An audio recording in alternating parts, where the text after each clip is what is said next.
Hello, everybody. Welcome to the session. I'm your host, Justin Crosley, back in the studio today, and excited to be here.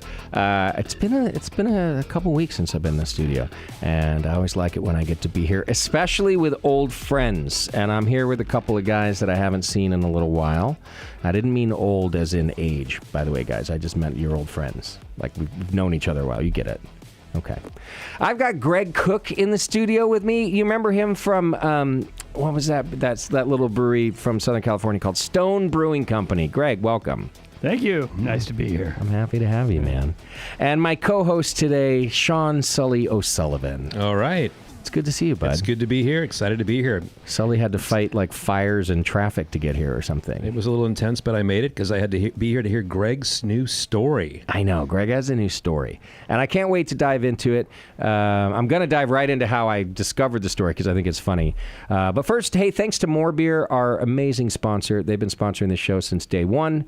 And I love them so much for doing that. They've made this, the Brewing Network, possible for so long. So thank you to More Beer. Go to morebeer.com and check out their all-new Flash brewing kits. You can make great beer in very little time. I'm going to brew one with Chris Graham in the next couple weeks, and we'll come on the show and talk about it too. But go to morebeer.com, check out their deal of the day, or look at their Flash brewing kits. So yeah, I get this text a couple months ago. I haven't heard from Greg since he left the planet. Vanished. I don't know where you went, Greg, but you know, Greg sells Stone. I'm not going to ask him how much money he made because that's rude. I just want to know how many albums he can make. How many records can he make before he has to get a job again? You can probably make a lot of records, right? Before you have to get a job again? Can you make 200,000 records before you have to get a job again? Well, I'm not planning on getting a job again ever, so it's a bit of a That's the best answer. non-issue. That's a good answer, yeah. I was never very good at this job thing. I don't do job well. I did one job. I only ever had one real job. What was that? Stone. It was arguable that it was a real job. I thought you meant a different job. Okay. No. Well, actually, the company that I started before Stone, I guess that could be considered a real job. Okay. But then before that, I didn't have a real job. I've never had a real job. Attaboy. I like you for that. You didn't work at McDonald's or Pizza Hut like I did? I worked at a Bag Boys at the local grocery store in the small town where I grew up for 7 months. But I don't call that a real job because a real job is something career-ish. Okay. Oh, makes sense. Right, yeah. Right. So right. That was my rough definition. But I never had a job where I was paying rent as a result of that job. Okay. Until Stone. The company before that. Okay. I guess. But okay. Well, my whole story's running thin here. All right. You know, it's really. I think we just say there's Stone. too many caviats and if-thens and all that kind of stuff. So the point is that Greg, I'm just unemployable on a general level. I have no marketable skills. Yeah, We're not going to see your resume on Indeed anytime soon. Right. So Greg, the Stone sells. Greg disappears. I don't know where he goes. We'll find out maybe. But out of the blue, a couple months ago, I get a text, and it's Greg, and he's like, "Hey, have you heard about my new project?" Oh. And I'm like, "No. Oh, this is in my head, I'm just thinking, I wonder what beer is coming out. I wonder what's happening, you know." And that would have been great, by the way. Yeah, right. And he sends me a link to some music. Okay. And the music, it's under the title Metal Warrior, right? And I don't listen to it. I'm working. We're texting back and forth, and I'm like, "Hey man, yeah, sounds like I should get you on the show. You got a new project. I'm happy." And he's like, "Yeah, that'd be great. You know, let's talk about that." And I leave it at that. And you know, in my head, I'm like, what is going on? Like, I know him as a brewer, right? I just only known Greg ever as a brewer. And we're going to find out that, of course, he had a musical history before that. But I'm just thinking, like, all right, I'm going to do this show because I know Greg and it'll be fun, but... Catch up. But let's be honest, the music is going to be shit, right? Like, it's not going to... But I haven't listened to it yet. This is just my head talking. Hey, I get it. Like 4 hours go by and I get to leave work, and so I pop it on in my car. And I listened to a song, and I text Greg like immediately. I texted him. I texted you while I was driving, Greg. This is how excited I was. I shouldn't have. I broke the law for you. Broke the law for that. And my text, I think, was simply like, Greg, WTF? Like, this is good. And Greg's great. He answers back immediately.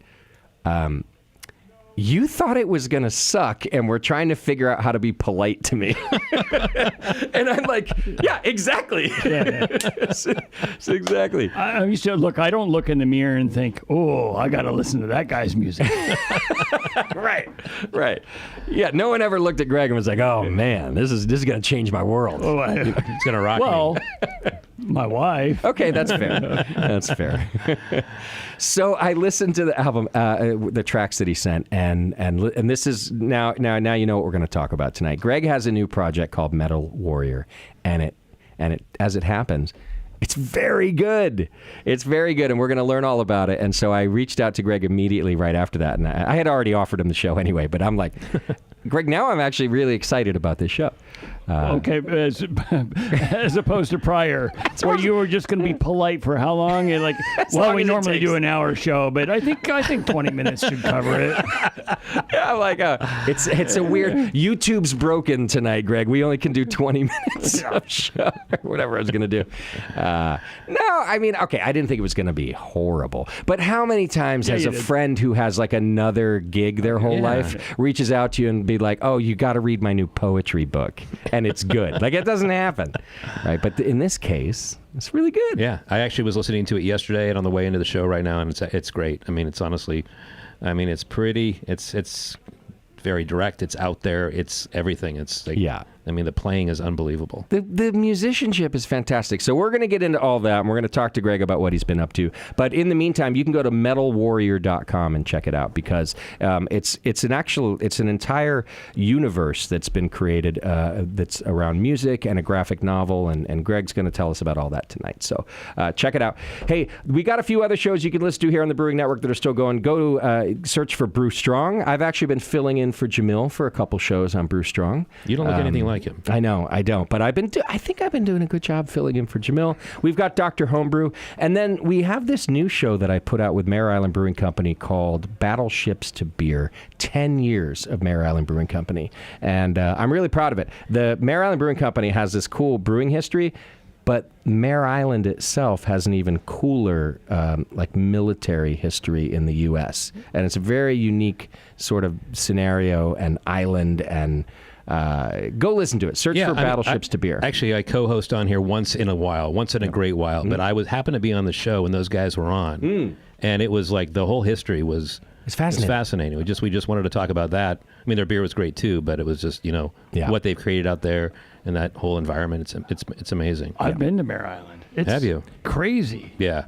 I'm surprised at that, because most people even from the Bay Area have not been to Mare Island. I know. Yeah. Yeah, I got taken around by a guy who wanted to show off Mare Island to me for some reason. Okay, yeah. And he kind of knew a lot of the back, I don't know, whatever. He knew the stuff. Yeah. And he took me around, and it was kind of jaw-dropping. It's a strange... It's one hell of a piece of real estate. It absolutely is. Wow.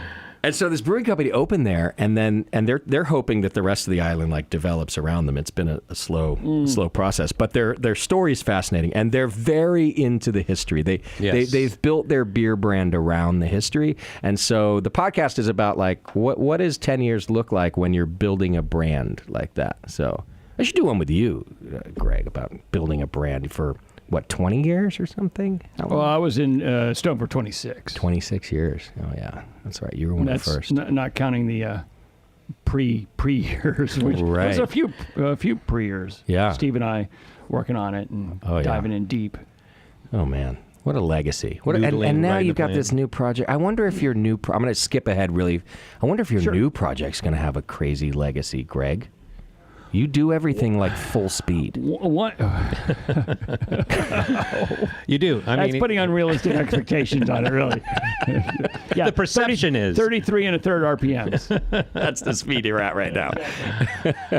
All right. Well, let's dive into it. But I first want to know. Okay. Let's stage dive into it. You're retired? Do you call yourself retired? Yeah, I do. Yeah, okay. Because what other words you're going to use? I mean, so I have no gainful employment right now. Okay, yeah. And did you just move to Maui and like leave the world behind, or?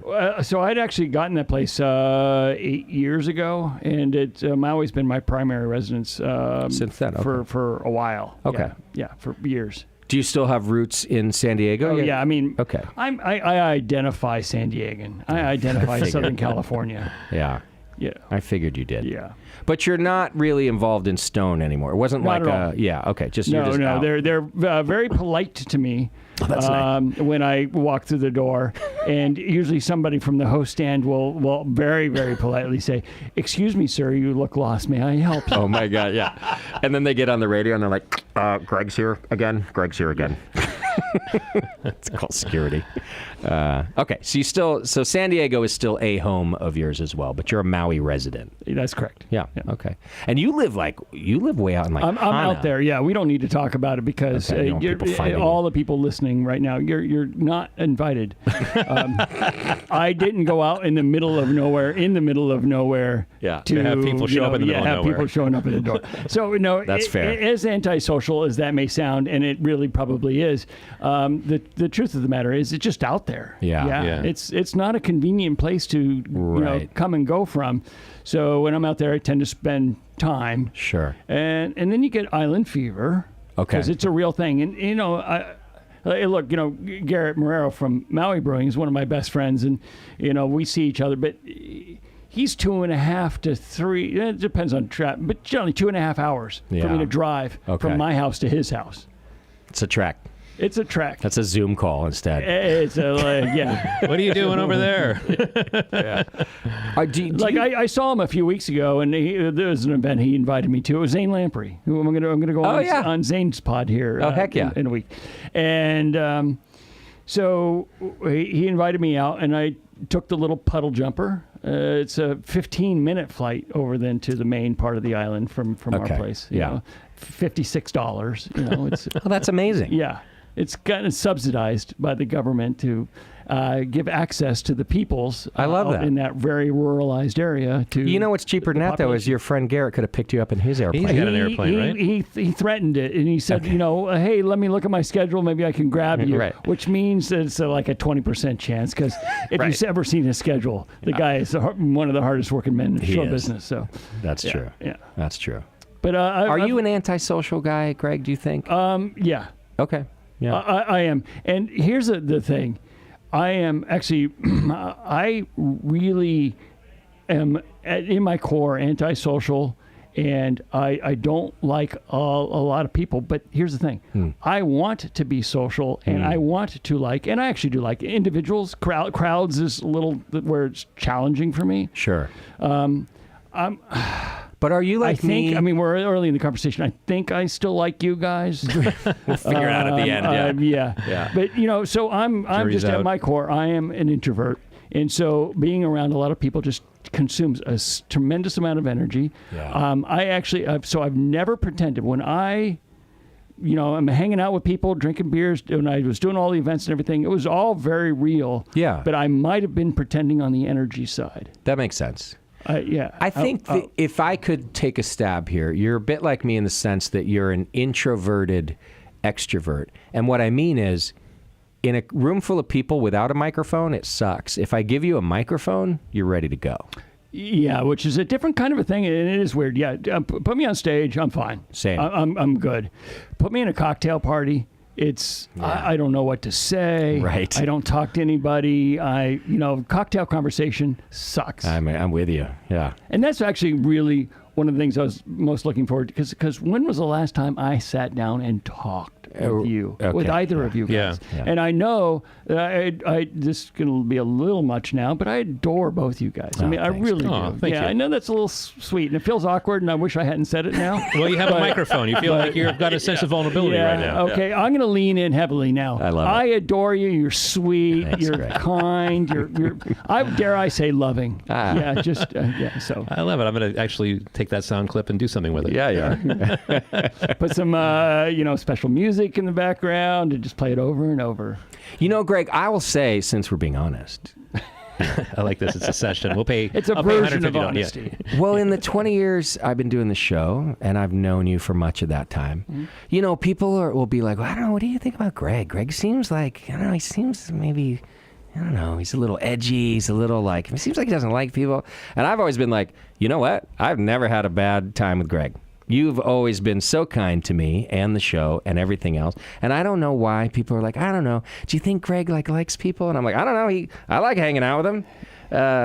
It's weird. I mean, I actually do like people. You do? Yeah. Well, I do. So here's the thing. My favorite thing to do is hang out over dinner and some great beers. There you go. With a small 4 people, maybe 6 people. Yeah. Now we get into a crowded bar where there's 30, 50 people, and you're really kind of moving around the room and everything.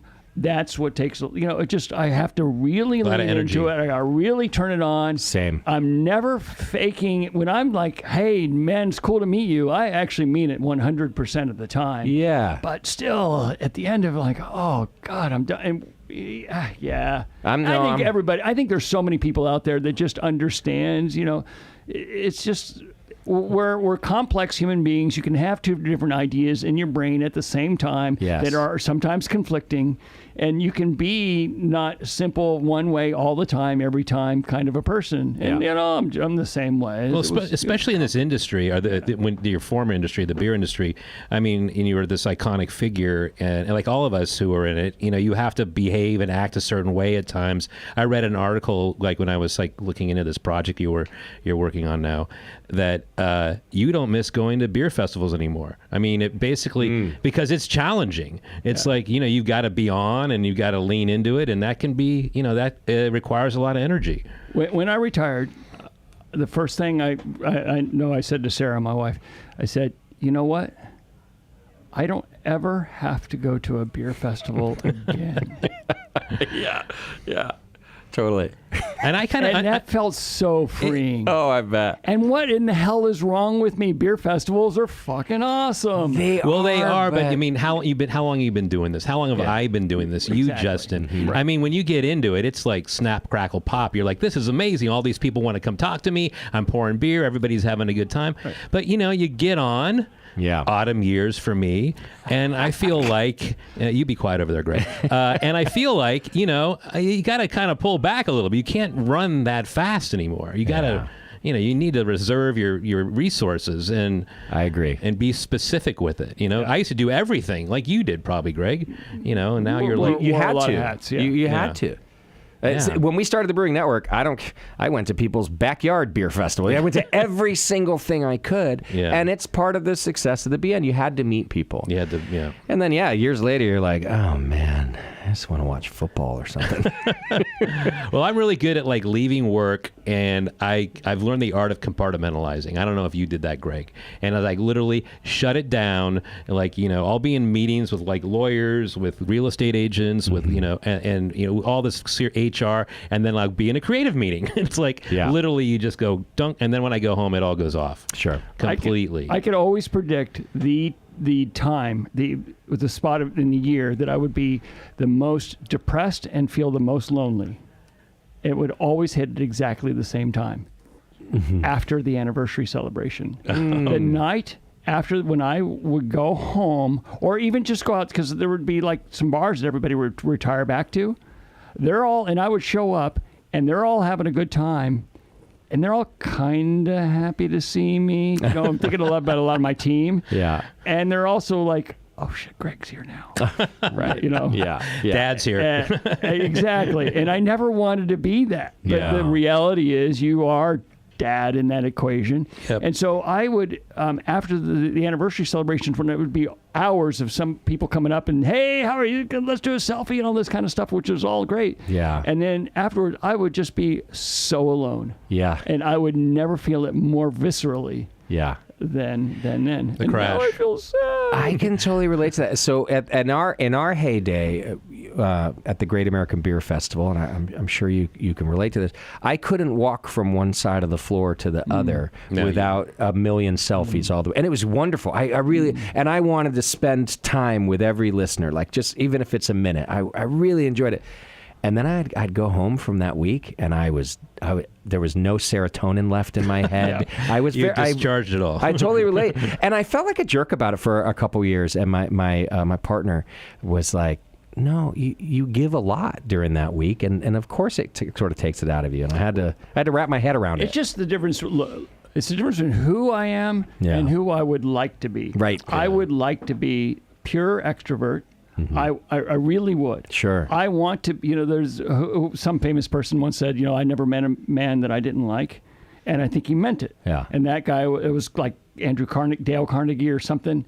Anyways. Yeah. It was a pure extrovert. Yeah. And I would love it. And I have a friend of mine, Drew Curtis from FARC. Okay. FARC.com. And we did the Woot Stout with him year with him and Will Wheaton. And he is, I'm like, he's visited a few times, and I'm like, "Hey, Drew, I got to go do this thing." And he's like, "Will there be people there that I don't know?" And yeah, I'm pretty certain. He's like, "Okay, great, I'm in." Right. And then he's like, "But watch out, because then I'm going to want to do something else afterwards." Of course. And I'm like, "How could you? How could that happen? How could you want to do something else? You won't be tired." He's like, "No, man, I get charged." And he is 100%. I've never seen anybody more pure extrovert. Sam Calagione a bit like that. I think so. Yeah. And I just looked at it and like, I want that. I don't have it. Same. I can't dig anywhere within me to dig it out. Right. And find it.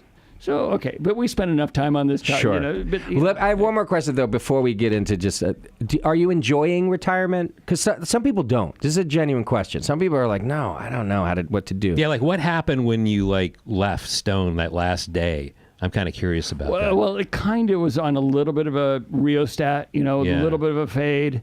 Because we had hired, our first CEO about 4 or 5 years prior to that. And so already you got to step a little bit other way. You got to hire somebody who's got opinions and style and direction and can figure out shit on their own. Yeah. And because that's what that job requires. And yet I still wanted to, here's how it should really be going. Sure. I know what you want to do, guy. Well, no one's going to do it as good as you, is how I would feel. Yeah. Well, and that's true. How did you know? Yes. Yeah. So you see it too. Yeah. You realize nobody can do it as well as I can. Okay. Yeah. There was a pullback that was awkward. I think that was the most awkward part. Okay. I think just, the clean cut, way better for me. Mm-hmm. Look, one of the rare and special privileges in my life is I get to be wherever on this planet practically. Yeah. Walk into a small brewery, and nobody will know me. Okay. It's rare. If they do know me, it's rare that they'll say anything. Okay. But yet, I know I always feel welcome, and sometimes, the owner or somebody might say something, or maybe I'll even let them, because I might have known them or something, and say them. And they're always so generous. Sure. Open arms. They'll open the door, and that's great because I like being anonymous. Sure. I like being a civilian, but who it's you also great to be able to, get a little bit of that cook's tour, or the just the behind the scenes, one extra pour, or you should try this one, whatever. Yeah. It's so special. And my favorite thing in life, another favorite thing in life is that I get to know people who do interesting things. And that is actually my favorite thing, is knowing interesting people that do interesting things. Mm-hmm. Both you guys qualify. You're interesting people, and you've done some really interesting things. And I am privileged to know you. Wow, I'm getting sappy. I love it. Love that. You know who you are? You're the Steve Miller of beer. My musician friends and I have always joked, the most famous musician that is if he walked right now, if he stood next to you at the bar, you'd never know it was Steve. Yeah. Who knows? Who the fuck knows? Because his album cover was blurry. Exactly. You'd never know. But as soon as you found out it's Steve Miller, you'd be like, I love your music. Can I buy you a beer? Yeah. You're the Steve Miller of beer. Okay, I'll take it. That's what I'm thinking. All right. So you're enjoying retirement in that sense. You get to live your life. Because I got now all the privileges and none of the responsibilities. That's pretty great. It's not bad. Now, what I found out recently about you, and I suppose I should have known, you were a musician before you were into beer. It is, yeah. So my quick story is I was born in SoCal, but I grew up in small town Ohio. My family moved when I was 4.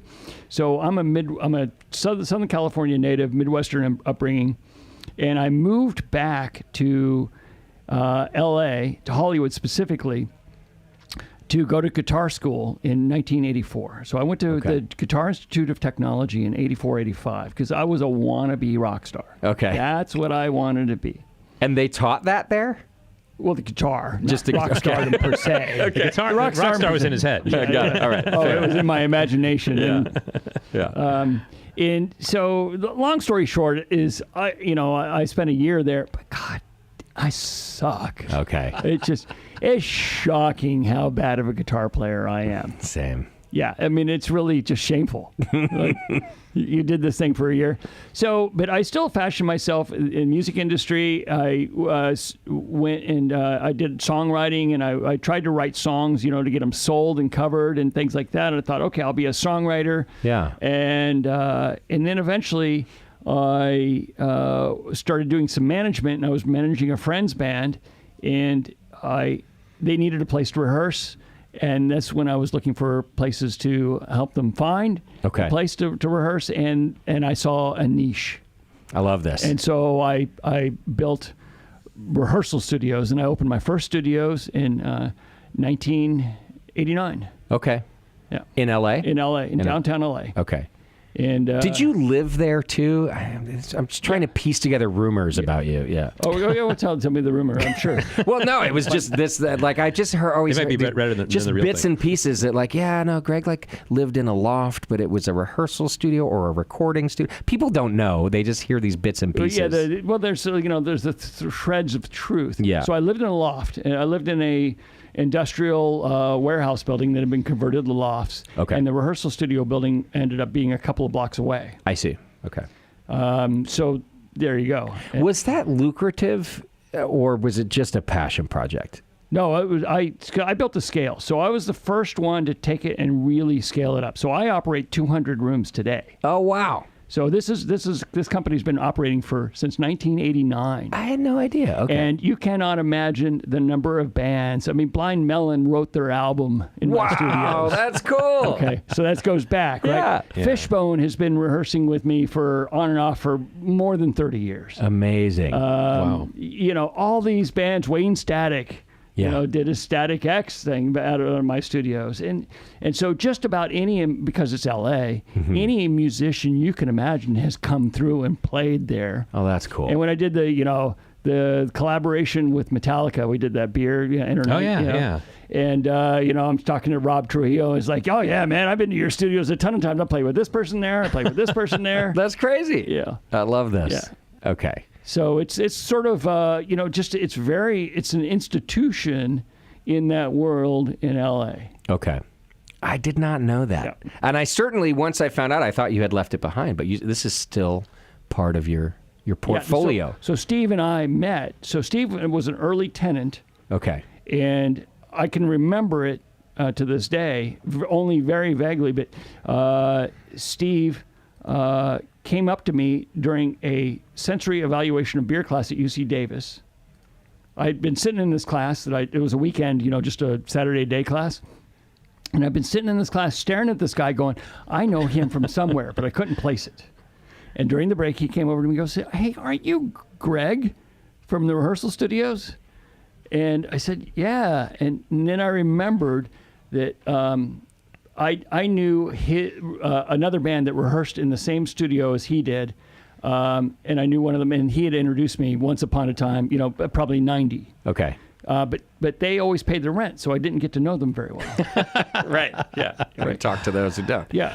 I mean, I got to know the members of Korn very well. Oh my God. Yeah. And they were the first band that I kicked out. No kidding. Yeah. Oh, it was man. 4 of the 5 members before Jonathan Davis joined the band. Okay. Yeah. And they were all 17, 18 at that Kids. time. Yeah. Yeah. Just And douchebags. oh man, they were at that time. I remember I saw Fieldy years later, before they hit, but because they played with they shared a room with the Electric Love Hogs, which was one of my favorite bands. And Okay. Jonathan Feldman went in and he started Goldfinger. They had, they had a couple of big songs. Yeah. Yeah. back in the day, so I knew Jonathan really well and produced some stuff with it. You know, it's just like I could tell you so many meandering We're gonna have to have another anecdotal show. stories. Yeah. And you know, the one thing that went bad with the rehearsal studios is that once I signed the lease in for the building in downtown LA, I lost track of this band that I really wanted to produce a demo with. Oh. And because I thought they were amazing, and I was going down to their studio. I have an entry in my little, logbook. You do your mileage. Mm-hmm. You know, and it was Long Beach, 23.2 miles. Sublime rehearsal. Oh, wow. I knew you as soon as you said Long Beach. Yeah. Amazing. 88. Wow. 88, I saw him for the first time, and I went immediately after the show. There were like 12 people in the audience, Okay. And I went up to him after the show, and I'm like, I want to talk to you guys. Yeah. I want to do a demo with you guys. You guys were amazing. Oh my gosh. And then of course they become the biggest thing. They became the biggest Wow. thing, and I never saw them during any of that period. I've only seen them play live once. With 12 people. In 1988. Oh, that's insane. Well, no, actually, and in their rehearsal studio. Yeah, because I didn't Long Beach. learn about them until, and they were still a little underground, but it was like 92, 91. Yeah. And someone hands me their album, and I actually didn't get it. I was like, it's okay. And then the next year, they're the biggest thing I've ever seen. Oh, What did Steve Wagner, your business partner at Stone, what was he doing in the So industry? he had a band called The Balancing Act, and they put out 3 albums on IRS Records. What was the music? Kind of a folk rock. Okay. Wow. I mean, just knowing Steve now the way I know him, I can't. For some reason, I'm having a disconnect. Yeah, he sings and plays bass. He can play any instrument really. Wow. But bass was his instrument in that band. Okay. Primary, yeah. Wow. But getting him to do it for you that's impossible. Oh my gosh. You didn't have a Stone band or anything like that where you two played in it? No, No. he wouldn't have, but would be capable. Okay. I wouldn't because I wasn't capable. Okay. I cannot overstate how badly I suck as a musician. All right, we're gonna have to talk about this. There we go. There's a segue. And yet, So we're gonna take a quick break because it's a good time to do it. But even though we haven't dove into the band, can I play a track at the break? Okay. So I'm gonna play. I'm gonna play Firestorm. Is that cool to start sure, with? that's yeah. Okay. So we're gonna take a break. We're gonna play one of the tracks off of the new album. So I co-wrote all the music on the album, double album. And you play on it, or I don't play on this track, and I don't play on pretty much anything. Because have I told you that I suck? you have? That might have yeah. come up. But you are in the band. I perform, yeah. So I co-write all the music, and I perform some of the vocals on some of the songs. You sing. Singing is a little bit of a stretch. It's, You're a vocalist. You're on vocals. vocal stylings. I do. By Greg. That's your next I album. bring out my voice. That's good. All right, here's what we're going to do. We're going to take a quick break. This is off the new album from Metal Warrior, and we're going to learn all about the band when we come back and how the project started. And go to metalwarrior.com and check it out. But Oh, yeah, it's me at the beginning when I go, Firestorm. on this one? Yeah. Oh, here we go. That's my I like it. performance. It's your claim to fame. We'll be right back.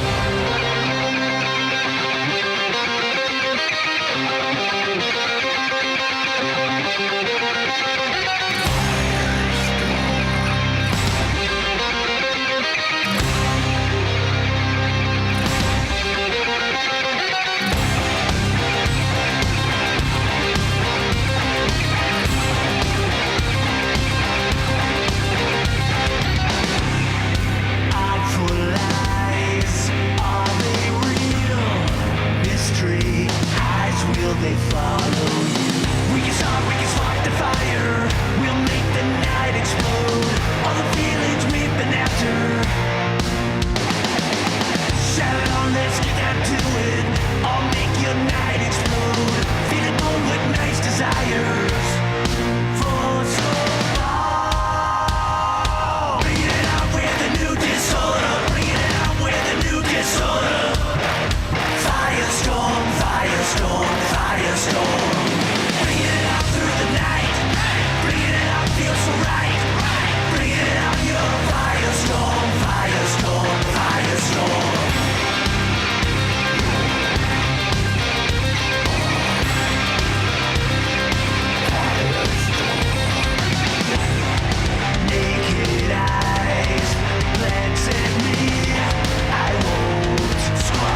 Welcome back to the session. Thank you so much for hanging out with us today. And we are with Greg Koch, who is currently of Metal Warrior, the new band that you heard at the break there. The song that we just played you was Firestorm.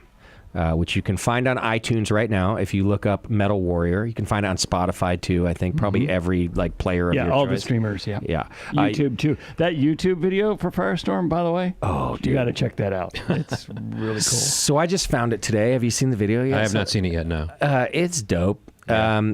Here's another one where I doubted you. I watched the trailer video and I was like, okay, this is gonna be all right. And then I watched a Firestorm video and I was like, this is really good. Again, Greg, you're a talented guy. So I work with talented people. So Don't make me look good. That's what we want to talk about now, because I'm going to run out of time with so many questions I have for you. Go to metalwarrior.com and check it out. Okay, so we already have established that you've been a loosely termed introverted musician, right? You go into retirement. Where does the concept for Metal Warrior come out of you?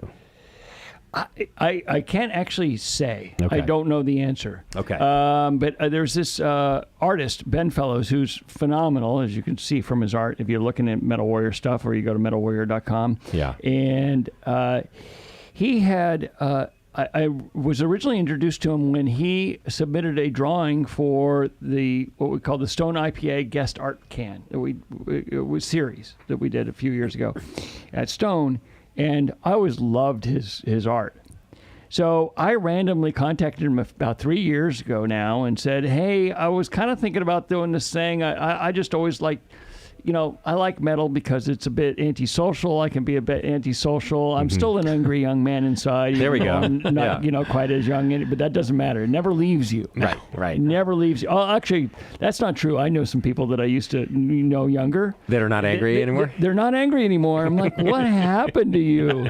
This is so sad. Yeah. Where is that angst, that anger? I'm like, oh, I still got it. Okay. Oh, yeah. I love this. Just for the record, fuck both of you. That's Wait, he said he loved us earlier. Yeah. I don't know but what's not going anymore. on here. I'm Now having he's a road problem. rage. Back and forth. Okay. Yeah, back and forth.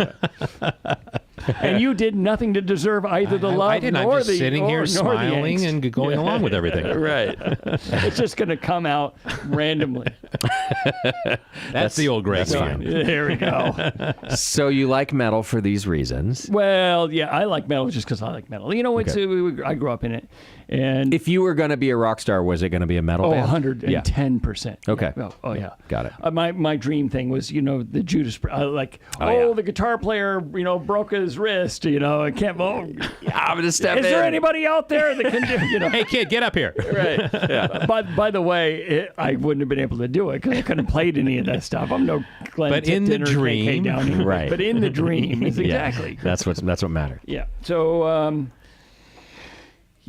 I just love that stuff. And But did you come up with the concept because it has a graphic novel? Were you into the graphical stuff or the music to start?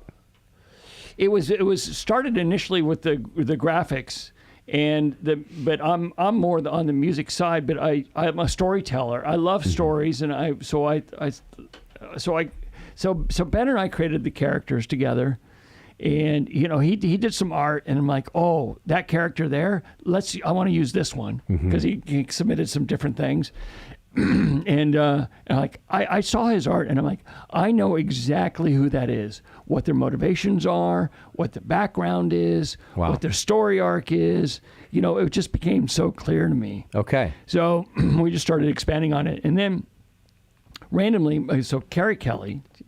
If you don't know the name Carrie Kelly, and I hope everybody does, but if you've ever been to a great beer bars out in Las Vegas called Aces and Ales, Okay. Carrie Kelly is the purveyor of that, or the proprietor, but that's his side gig. I see. His day job is a professional musician. So he played with Alice Cooper for 7 years. He played with Slash for 5 years. Wow. He's been playing with Night Ranger for the last 7 or 8 years. Nice. And he's just a journeyman musician who's incredibly talented and happens to be a really good friend of mine. And you know him through the beer world. I knew him through the beer world, although he rehearsed at my studio. Back in the Of day. course he did. Everybody did. Of course. Nice. And I never really got to know him because he was in one of those poofy hair metal bands, and I was You're not very into that. disdainful of that at the time. Pay the rent. I'm not into your band. KK, I love you now, though. Okay, just for the record. Yeah. So, you know, he's such a cool guy, and I told him about this. He's like, dude, we should write some tunes, and I'm like, what? What do you mean with me? Yeah. Because he is no matter how good a friend he is, and how many events we've done together. Because we would have these big Stone events year after year after year after year. 50 Stone beers on tap. Okay. That is, you know, we would really Stone domination, you would call it. Nice. And we'd make a big deal out of it, and we did fun things. So I still would have never dreamed of even suggesting such a thing. And he was like, "Yeah, man, let's do it." Wow. Yeah. And so we did. He and clearly never heard you play guitar. we did clearly. Yeah. Yeah. Okay. And boy, I really had to get over myself because you know, when I'm sitting there in his studio now, and you know, it's time. We're doing things, and I'm like, And how does I don't that- belong here. Yeah, I mean, all the imposter syndrome's all the going on. Oh yeah, 100%. Yeah. I didn't even feel like an imposter. I just felt like, you know, an imposter of an imposter of an imposter. Okay. Yeah. But we started working on things, and it somehow came together. Okay. And we did 4 sort of you know, theme songs for each one of the 4 characters of Metal Warrior. Okay. And they were just 60 seconds, maybe 90 seconds. And we got done, and they sounded great. Okay. Yeah. And I'm like, I kind of looked at them. This is over a period of a few weeks, and, you know, going back and forth a few times. And I looked at him like, do you want to expand some of these out and see if we can do some real songs, not just 60-second things? He's like, yeah, this is cool. He was actually really into it. So you can know, put me in this studio just for a second. Sure. Just put me in this studio for a second. So is he sort of playing you, hey, I kind of have these riffs I thought of, and you're laying down some lyrics because you know the story of is that how it's working? Yeah, mostly that is Okay. how it's working. So mostly I am the lyricist. Mostly he is the instrumentalist. Okay. Well, actually, he's completely the instrumentalist when it comes to actually playing, because his chops are, you know, I mean, out of this world. I can tell from the album, yes. Yeah.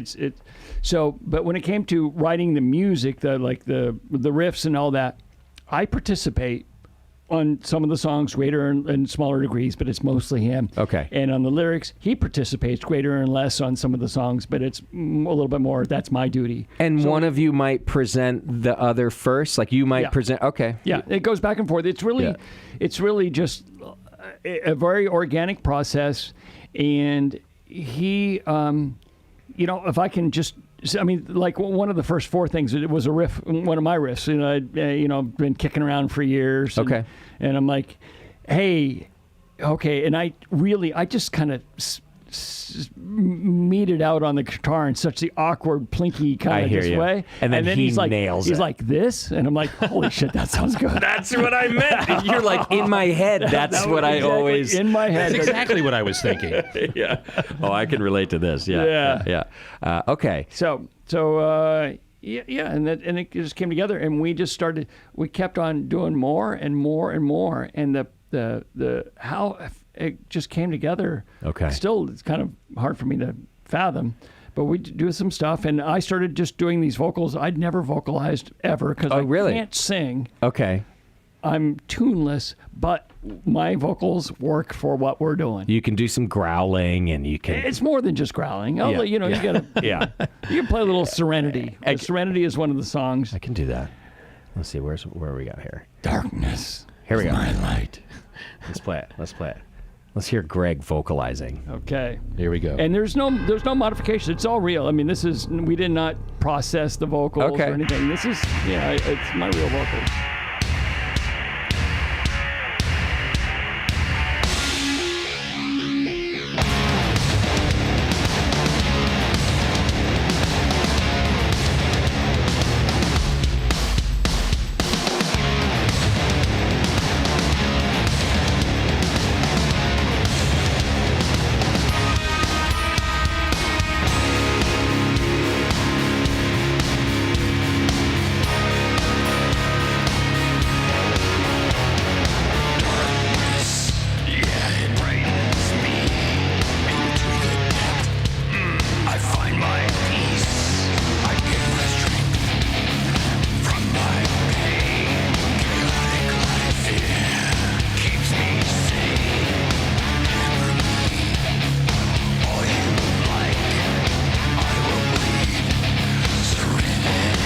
That's you.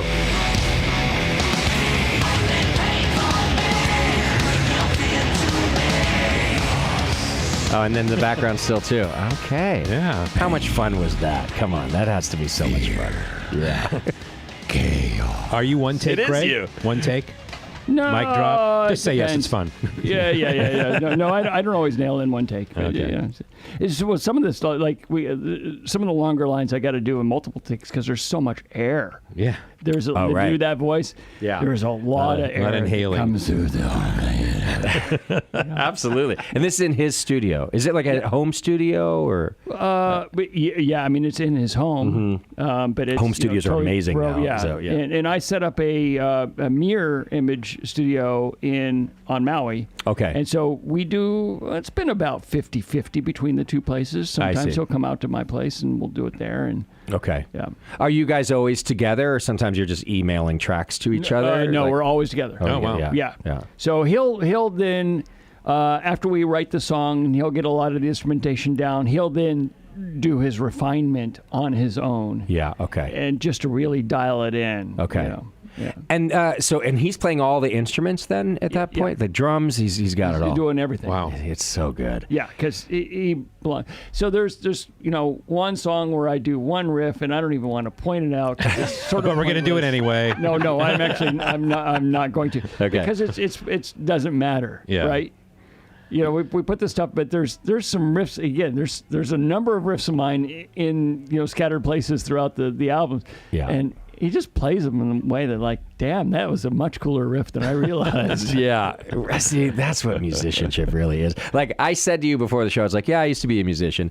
I'm like you. That is a very loosely defined term for me. I made a few bucks playing bars is what I did. That's if you sat me down in the studio, no, I couldn't You do sing, it. though, I Justin. couldn't do it. I do, but it's the same thing. It's still, it's passable. Yeah. There's a difference between passable and when you sit down with your friend and he does this, and you're like, okay, that's a musician. So you're better in bar light. Yeah, basically. Yeah, same as the podcast. That's why I built a studio in a bar. Yeah. Okay, so back to the concept though, because you didn't just go, "Hey, I've got some metal songs rattling around my head." You had this sort of concept rattling around your So head. it was the big what if. So Yeah, what if there were these four characters, the leader Skyden, who's a Lycan, and These are the character names. yes, Skyden is the lead. He's the wolf character, the Lycan. Okay.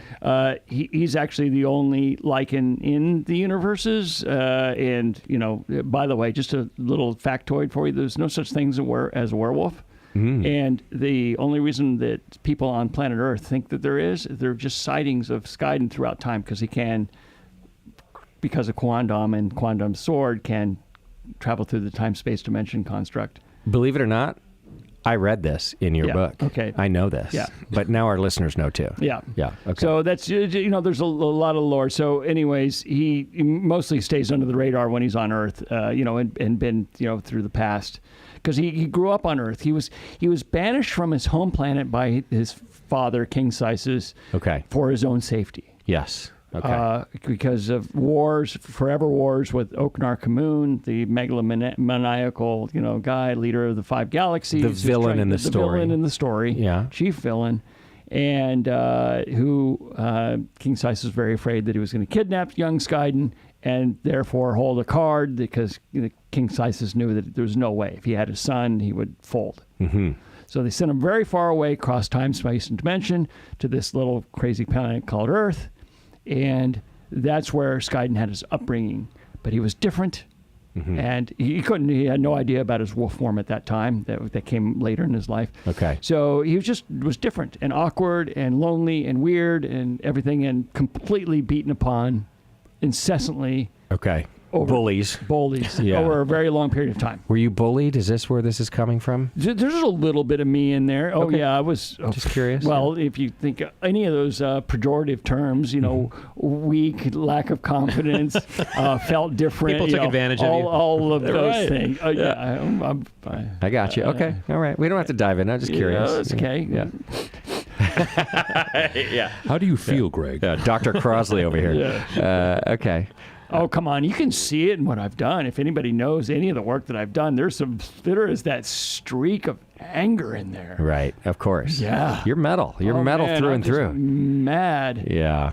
I'm just... You got to prove it. You're proving yourself to the world exactly. No, to this day. That's why, look, I know that in many times in my life, I've been totally try-hard. Okay. I absolutely. I have a very strong try-hard streak in me. Yeah. That has led me to overcompensate and try to overachieve in many points, just to show them that you could do it. Yeah. I have value. I got this. Yeah. Okay. So I like this some character, of the by the way. psychology of it. Yeah. So anyways, and the bottom line is, at one point later in the story, because there's a lot that goes on between here and there, he discovers the catharsis of metal. This is much later, and he takes it back, seeing the purity of metal. It helps him convert from in there he had become absolutely become an evil pawn of the bad Oknarka Moon. Okay. And had created chaos across the universe. His dad's arch enemy. He became. He turned against everything. Yeah. Okay. Because he had felt outcast and banned and everything, and he turned against everything, and it was really awful. Okay. So he has a lot to atone for. Sure. So I'm only through book 1. Yeah. But does this entire story that you've created, does it play out over the 2 albums? Or are there more albums that have to tell this story? There's only part of it in the album. So Okay. you've got book 1, which we are just now releasing, and it's a 9-book story arc. Oh, this nice. particular story. Wow. Okay. All right. Yeah. Now, I'm just going to skip sideways here just for a sec. Do. There's a female vocalist on some of the songs. Yes. And she's rad, in my she's opinion. Much better vocalist. KK is a much better vocalist than me. Okay. KK can actually sing, and then there's Sarah. Okay. And she just... so there's 2. Okay. KK is Carrie Kelly, my musical partner. Your musical, okay. That I've been talking about, yep. Right, okay. Got it. Carrie Kelly... That's the music partner. And then the other... Who's the vocalist on... Is it the battle song? will be won? Is that it, or is it Serenity? No. So Serenity, I guess it is Serenity. Primary, no. although Okay. KK's on there also. Okay. And the battle will be won. That's KK. Oh, Scream Love. Scream Love is who I'm thinking of. That's Sarah taking the lead. Sarah. That's who I'm thinking of. Okay, that's Sarah. How do you know Sarah? Oh, Can I play a clip of her first? sure. Yeah, let's play a bit of Scream Love, because this is I don't know why, this is the first one I listened to when you sent me some links.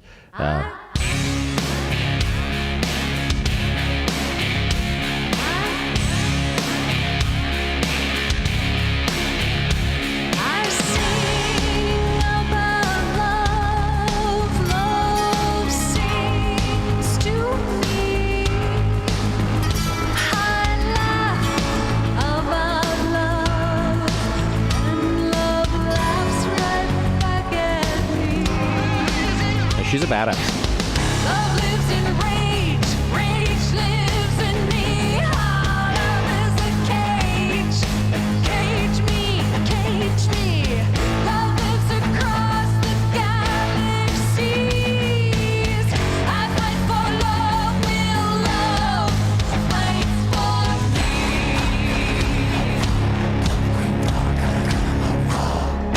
Sweet love, fighting by your side. Yeah, this is the first one I listened to, and I think this is right about when I text you. I was like, Greg, it's really good. I don't want to play all of it, but you can go to metalwarrior.com, and you can get the album, and you can get the books that we're talking That about. was really gratifying. So I wrote that song for her to sing. Oh, nice. Yeah. Okay. So Skyden and Queen Va have a thing. It's sort of a little bit of an unrealized thing. It's not quite a Sam and Diane from Cheers, but it's a it's a there's that tension, the attraction tension thing in real life. Mm-hmm. Yeah. It's like a metal rom-com. Sarah's my wife. So yeah. So actually, I think Wait, that's just your wife singing? yes. Oh, sorry, that went over my head entirely. Yeah, that's. What a great voice. She, if you're wondering if the only reason she's able to participate in Metal Warrior is because she's my wife, that's correct. Okay. Because she would have said no otherwise. Right. She has a really good voice. I mean, was she a singer before? Or? Yeah, so she actually has a background in musical theater. Oh, wow. Okay. So she loves the the storytelling aspect, the narrative aspect. Yeah. You know, a great compliment I had from somebody that listened to some of the music a few weeks ago. Like, this is very like I can see this acting out in my head. You know, I can see there's very storytelling. You know, like get the storytelling out of it. And like, absolutely, that's what this is. So, yeah, it was I'll tell you the funny little story. Yeah. So a couple of years ago, when we were earlier in the stages of this, and I had a different song. And it's a little bit more of a hardcore, bit of a badass song.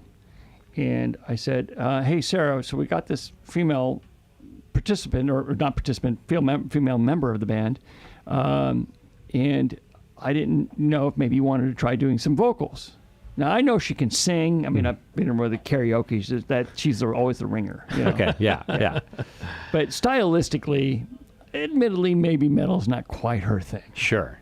Yeah. And I said, sweetheart, if you want to try, why don't you try? But I just want to say before you try, if it doesn't work, I need you to be okay with that. It might not work. Oh, good call. Yeah, it might not. And can we go into this open-minded? Yeah, and with that's a good call. realization that Lay it out there. Yeah, lay it out there. And she's like, no problem. So she actually took the musical tracks for about a week. And when I wasn't around, she would practice and try some things. And so, Were you stressed during this time? I think I'd laid out the caveats enough. That's good enough. Okay. All right. All right. More for yourself. Well, definitely for self-protection. Yeah. Look, I live with her after all. Yeah. Yeah. So she says, "Okay, I'm ready to try." I'm like, "Fantastic!" I was kind of excited to hear what she would come up with. Mm-hmm. And I'd given her the lyrics that I'd written, and we had the musical backing tracks that KK and I'd done together. So Sorry, and is she creating the melody too, or the melody's already there? She knows how to sing it. Is she? No. We ended up co-writing the melody together. Okay. Afterwards, but it was pretty much bare. I just wanted to hear what she would. I didn't want to over-prescribe. Just let her go. I did let her go. Okay. Right. Yeah. So I put on the music, and she started singing, and it was awful. Oh no! Oh no! Oh. It was. Oh my! It was. Did you tell her that? Such a miss. I How did you say that? I might have soft pedaled it a little bit more than just I did just now, but Right. it was a miss. I'm like, I don't think that's gonna work, sweetheart. So it was actually fine. Okay. It was fine. A couple days later, randomly, I was in the living room. She was in the kitchen, and she was singing to herself. And I bolted up out of my chair, and I walked over into the kitchen, and I said, that what you're doing right now, that is what I want you to bring. Okay. Because with the bottom line, it was with her first try, she was trying way too hard to be a thing that she was imagining metal was supposed to be. It was just like, That makes instead sense. of just being her own pure, because she's got a very pure voice, and she's able to soar really well, but it's not this kind of metal. It's kind not. of, yeah, and it doesn't need to be. No, and especially because it tells a story the way it does, it doesn't need to be. If you're just there to rage, it kind of needs to be. That's what that kind of metal is. That's Korn. That's whatever. This is a story, so... Well, I mean, I want to play. Let's play a little bit of the song that is the song in question. And so, anyways... More of Scream Love, or... No, it was a song called Battle Axe. Okay. Oh, there it is. All right. Yeah. You ready? Yeah, I'm totally ready. Here we go.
as one, as entwined as the ocean to his drum. As a cry of agony to the release of a vanquished soul, as a mother is to a newborn child. I am my axe, and my axe is me.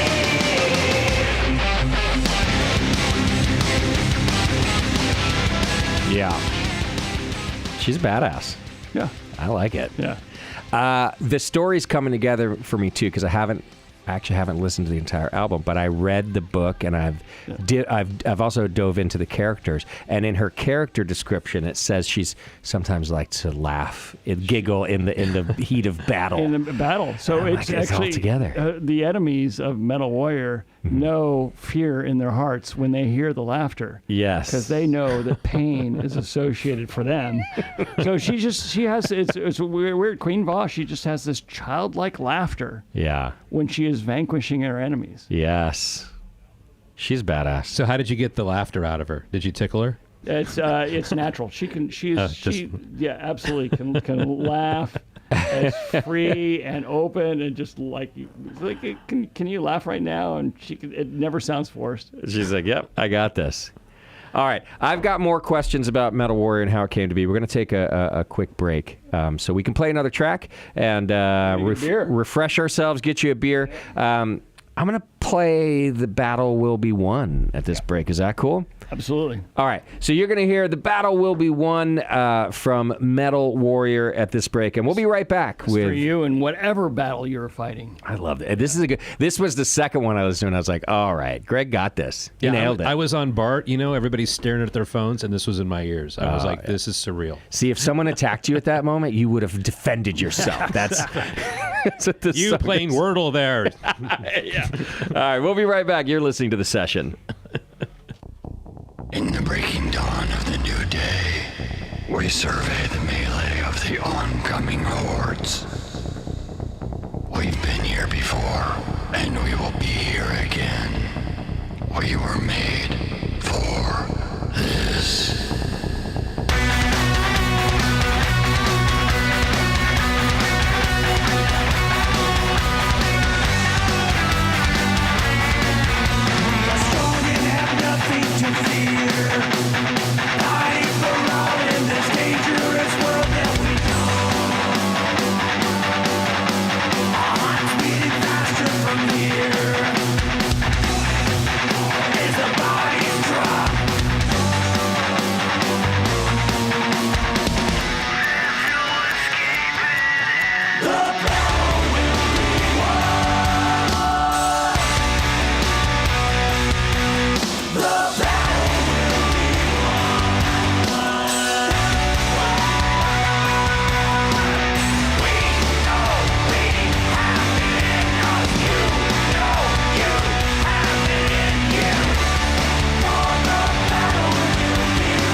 Welcome back to the session. Thank you for hanging out with us. At the break there, you heard The Battle Will Be Won by Metal Warrior. The new album's available. You can go to metalwarrior.com. Is it actually fully available yet, Greg, or are we just pre-releasing it here? Yeah, there's so we have 4 songs out on the streamers. Okay, yeah. Available now.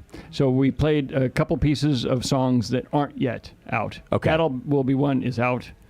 Got it.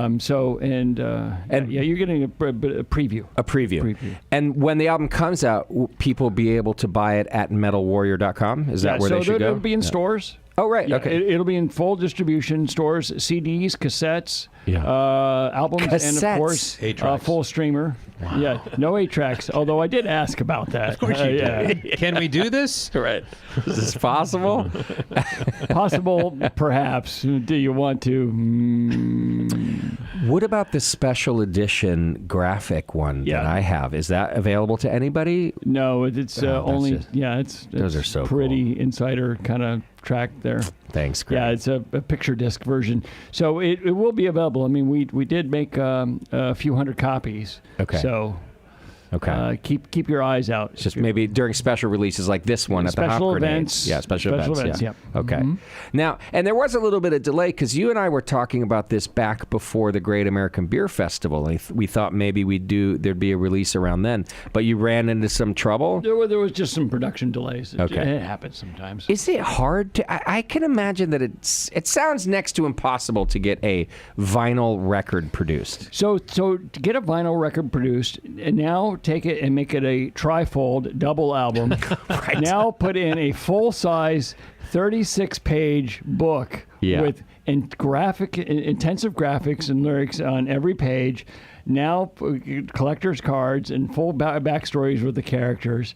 Now, then it becomes a bit much. Of course. There's going to be delays. There's just production issues.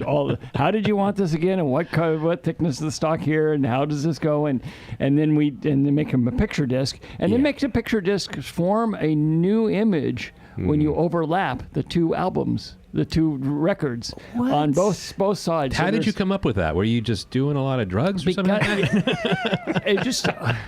I don't know. I mean, always it's a look super for concept here. Yeah. I look for all the hidden things. I remember, when we were making our first beer boxes for 12-ounce case boxes, and I'm like, can you print on the inside flaps? And I'm like, what? And I'm like, can you print on on the inside of the inside flaps? Yeah. And they just had never been asked before. I don't know, like why wouldn't you? Like sure. It's a surface. And I wanted to reward somebody that was going to open up the case. Nice. Like I knew An most Easter people egg. would be getting a 6-pack, typically from a store shelf. But there would be the occasional people that maybe at a Costco or, maybe they just buy a whole case from the brewery. I wanted them to feel like they got rewarded. A little Easter egg. A little Easter egg. Yeah. And I love Easter eggs. So there are Easter eggs all over the place. Nice. Yeah. Okay. Yeah. Yeah, it just seems like a super difficult thing to do. And then the other thing I thought was, once you sent me my album, I was like, because I go to the record store a lot now, and to buy like a good used album, it's a lot of money right now, Sully. Yeah. Like I'm paying $30 an album. And so I get this album from you, and I'm like, okay, what is this, $150? Because it has a booklet inside. It's 2 albums. It's like you said, it's trifold, like all of these things. And no, you're selling it for like $40. Yeah. Yeah, you're not making any money on that thing. No. I've spent so much money. It's Of course. stupid. Yeah. Just in the production of all of this stuff. Right. Maybe I'll make it back. Maybe here's how I'll make it back. If we end Go up on. getting a TV show or a streamer show or something, because I have full scripts, or we've got scripts. So when I watched the video today, that was my thought for you. I thought, okay, I think This the can go vision here, bigger. and also not just because you can and you have those scripts, but because it fits the vision. When I watched the video today, I was like, okay, I'm really starting to see the whole, how it fits together. And so I see what you're saying. So I wrote a full musical. There's a full-length musical. Wow. Metal Warrior. So my dream is to have in the future a Metal Warrior performance, probably an installation, maybe like a Vegas or something like that. Yeah. And it is, you're seeing a metal concert that is also a storyline throughout the entire thing, and you're seeing it play out in front of you. Well, it's a band performing, so it's a full immersive experience. You're seeing Malicites, which are sort of the evil goons. You're seeing them get slaughtered. Nice. Yes. And yeah, but there's a lot to it. Well, this was my question for you: is A, like, where is this going? But I guess, yeah, what do you want out of this? And you're sort of answering that. Yeah. If that happens, are you playing in this band, or you hire the musicians? How does this work for you in your head? I would not expect to see you. Now, you wouldn't even know if I was on stage because I would be in full costume. Yeah. I'm surprised we even know that it's you even today. I actually swore down. I had NDAs for the first couple of years as we were building all this stuff together with everybody that we brought into it, the record company and so on. Okay. And I was never going to, because who is going to give a shit that this guy that used to have a beer company, right, and he was noisy from time to time, and so he went to guitar school back in the 80s and was in LA and music, right? Nobody cares about any of that, and why should they? I couldn't come up with a reason. Yeah. And so I actually said, we need to have the characters be pure, that you don't know anything, that the music is coming from them. And eventually it just became, no, it didn't slip out. It just became too hard to continue to move forward without ever just talking about it. So finally we're like, fine. Yeah. Well, and I had to question how to promote this event that you and I are doing. And I didn't ask you about it because I'm an asshole that way. But I was like, also, why am I having Metal Warrior on my show if I can't say that it's my friend Greg from Stone? Right. And so I do feel like even though you're right, like, so there's a flip side of going, you're like, hey, who would really care? And on the other side, the flip side is who's going to care about Metal Warrior? That's my audience. Right. Until I say, oh, no, you should give it a listen because it's Greg. It opens the door. So the way we're playing it, so there will be no mention on the Metal Warrior website. Okay, yeah. About me or KK or anything. Okay, nothing about any humans. Yeah, okay. So I can talk about Metal Warrior, the sort of the standard we decided on. So I can talk about Metal Warrior as much as I want. They will never talk about me. Yeah. So in the Metal Warrior verse, I don't exist. Got it, yeah. Right? Are you're Sidon, though? Skyden. I mean, if you were one of... I vocalize Skyden, but I am not Skyden. Because Skyden is significantly cooler than I am. He's pretty cool. Yeah, he's pretty cool. Yeah, that's okay. I hope you don't mind this next question. Gwar. There's an artistic parallel to the band Gwar, in my opinion. I wasn't much of a Gwar fan, or, by the way, a D&D guy, and I wonder if you were. But there are some parallels to, like, their artistic presence and even, like, having characters in the band. What do you think about that? Not really. Not at all? Okay. But I think Gwar is awesome. Yeah. And I mean, they were around, back when I was in the music industry in LA. Sure, Did they play at your studio? No. Okay. Now, so have some of the members of Gwar been to my studios? Likely, but I don't know. Sure. One way or the other. Yeah. So Gwar is awesome, but it is a very different text. So Metal Warrior, and I try not to get too self-serious about it, but Metal Warrior is pretty serious. I mean, the story arc, it is a hero's journey, very dark. Goes to some bad places, but it's real plot line, real story, real, this is real music. The songs, we have one song that might be a little novelty-ish. I mean, have an edge to it, but the rest of them are like, it's music. It's sure. Gwar was a little spoofy and silly. And intentional. Yeah, that was their thing. Yeah. And I guess I more just meant from the artistic side. Like, I wonder even if... I'm sorry, Friedman, like your artist, like had some inspiration from him too. And by the way, Ben Fellows, yeah. Thank you. My apologies. No, he is encyclopedic when it comes to graphic novels and comics and such like that. Okay. So he would be able to tell you a lot of detail about and where it differs. Okay, yeah. Yeah, but I think that I'm not saying negative things about Gwar because I think they're really cool. Sure. But that's not where any of this came from. Okay. Yeah. And as far as D&D goes, I mean, you've created a mythology here. So Yeah. Were you a that's D&D probably- guy? No, I wasn't, and I think I would have been if I hadn't have been such a wannabe with the in crowd. Yeah. I could not accept the fact that I was a dork, geek, nerd, loser. No, actually, loser doesn't belong in those because that is different. I was a loser, but that is true, 100% true. But nerd, geek, dork, well, that's cool. Those are my people. Those are the cool that's people, me yeah. today. That's a lot of people in the metal. They're nerds. Yeah. Yeah. I mean, obviously, just like people. We celebrate nerds now. That's right. in a lot of Well, ways. thank God. I mean, Well, let me ask you this: when you were in the height of your Stone, career, would you have spoken about yourself like this? Yeah. Like in that way, like that you were kind of like. No, I was trying to put on. I will fully own that I tried to put on a front of, why was I making so much noise at Stone and doing all those things at Stone? Because I didn't have the confidence to go up to somebody and talk to them. I needed them to feel comfortable to come, and I needed to do something interesting enough they'd want to come talk to me. So literally, It also worked, Greg. It totally I worked. mean, I mean, you're not also to- a business person. Yeah, you're a business person. I mean, this, not to sit here and stroke you, but the whole concept of enjoy by was like, I mean, like at face value was like, how the hell are they going to do this? But you did it. You know what I mean? It's like, I had to how do does some convincing. but you know what I mean, though. I mean, to put out a beer like that and have it like succeed and people like seek it out. I mean, it was wild. Yeah. I mean, your distributors were probably like, Well, I went to 3, and I said, okay, let me tell you about this thing. Yeah. I'm not going to do this across more than 3 wholesalers to begin with. I think you should be one of them. Let me tell you why. See if you're on board. And all 3 of the ones I imagined did actually say, yes, I think this is cool. Yeah. I'm good right now.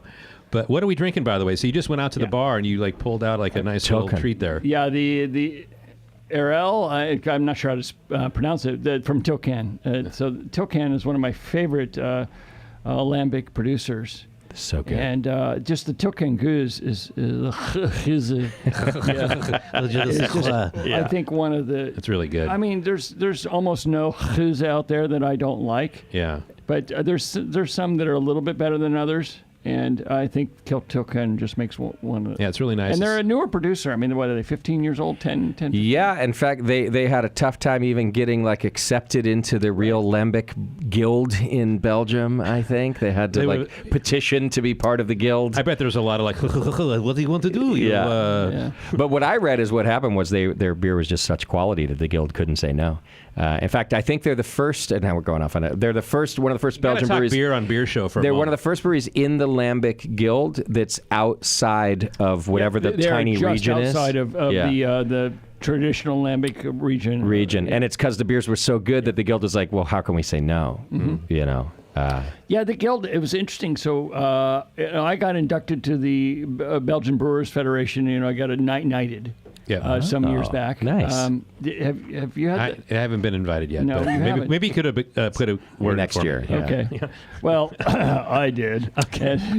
It's all these berry bombs. I guess I am. I'm going to leave now. I guess I am cool Yeah, there you go. I'm going to do Finally. Greg, tell us about this. among nerds. Finally, Because yeah. nobody else cares about this except nerds. Right, exactly. So, so I was asked to give a keynote speech at their meeting for the Belgian Brewers Federation, which was not that grand of a thing. I mean, it was actually a real honor, but there were 40 people in the room. It was not a big thing.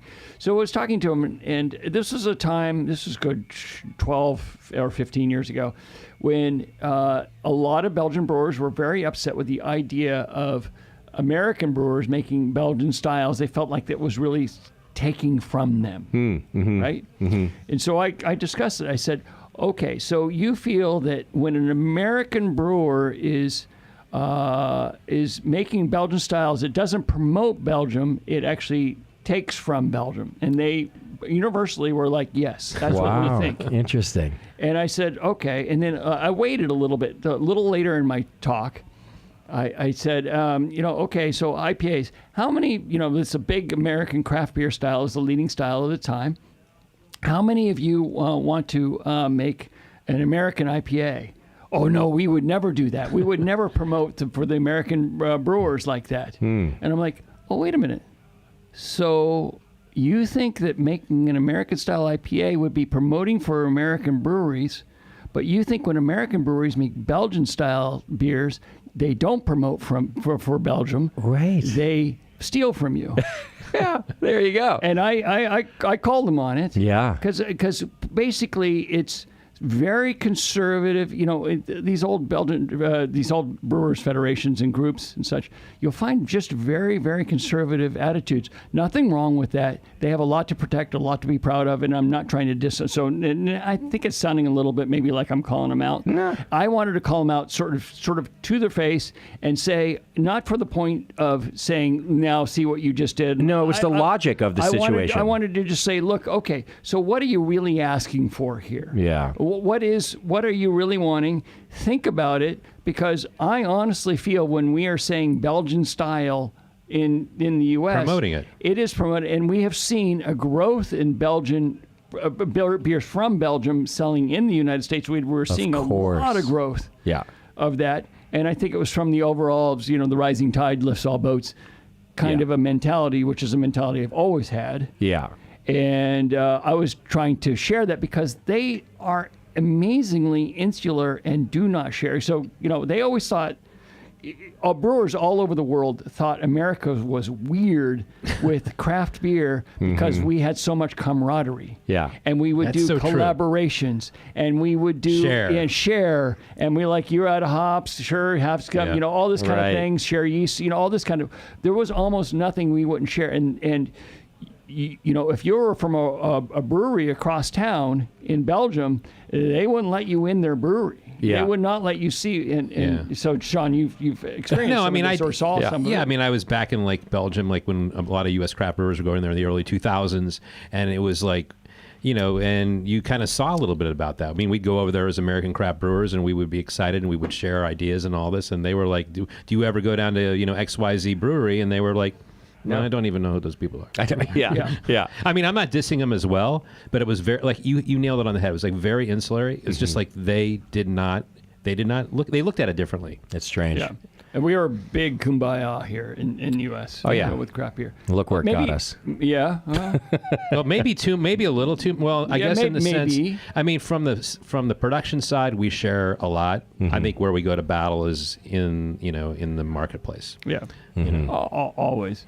I remember, a local politician having a talk at San Diego Brewers Guild, which I co-founded, by the way. That was and I led for the first couple of terms. But okay, let's set that aside. So I was at a San Diego Brewers Guild function where a local politician came in and he gave a talk and he wanted to meet all the brewers. And this is about 15 years ago.